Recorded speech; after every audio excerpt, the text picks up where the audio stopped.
আসসালামু আলাইকুম। আজকে আমরা সেকেন্ড পঞ্চম সেমিস্টারের খুব গুরুত্বপূর্ণ একটি বিষয় থিওরি অফ স্ট্রাকচারের প্রথম অধ্যায়ে ক্যান্টিলিভার বিমের এসএটিআর বিএমডি আমরা অঙ্কন করেছি। শুরু করি। শুরুতে ক্যান্টিলিভার বিমের একটি বিএমডি আমরা দেখতে পাচ্ছি। চিত্র অঙ্কন করে নিই আমরা এখান থেকে। এখানে বললাম মুক্ত প্রান্তে আছে 20 কেজি, এখানে আছে হলো 30 কেজি পার মিটার, বিএমডির দৈর্ঘ্য 3 মিটার। এটা আমাদের চিত্র।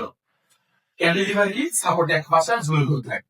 মুক্ত প্রান্তে 20 কেজি, ডিস্ট্রিবিউশন লোড আছে 30 কেজি পার মিটার প্রতি ইউনিট লোড।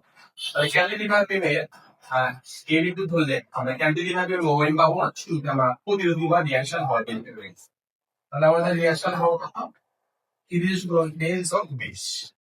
30 দিয়ে 3 গুণ করলাম, 3 30 90 আর 20 কত হচ্ছে? 110 কেজি। শুরু করি অঙ্কন। এবার আমরা এখানে শুরু করলাম। এখান থেকে 110 আমরা উঠবো, 30-90, 110 থেকে 90 আমরা আসবো। আসা আমাদের সামনে কত? 20। সেখান থেকে আমরা 20 দিয়ে করেছি প্লাস।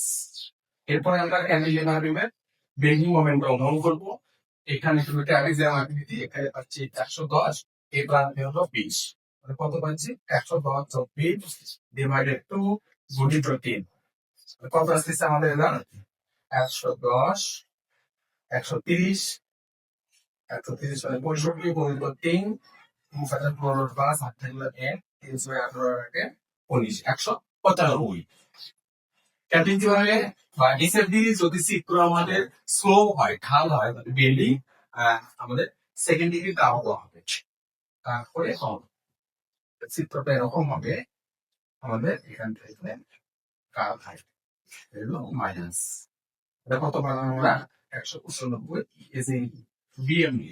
তাহলে কি এসএফডি অঙ্কন করে দিলাম। এখন আমাদের এই ক্যান্টিলিভার বিমের মেয়াদ হচ্ছে কিনা হচ্ছে নিরীক্ষা করবো। এইভাবে আমরা একটা মোমেন্ট যাচাই করবো। বলি সামেশন মোমেন্ট এ। যদি আমরা মোমেন্ট নিয়ে 195 আসে তাহলে বুঝতে হবে আমাদের অঙ্কটা সঠিক। শুরুতে আমরা এখানে 30 গুণিত 3 গুণিত 1.5 যোগ 20 গুণিত 3। 3 30 90, 90 আমরা 1.5 দ্বারা গুণ করে কত পাচ্ছি? 3 20 60। এখানে পাচ্ছি হলো 135। এখান থেকে আমরা কত আসলো? 195 কেজি। তাহলে আমরা পেরে গেছি আমাদের সঠিক গুণগত ভিতরে।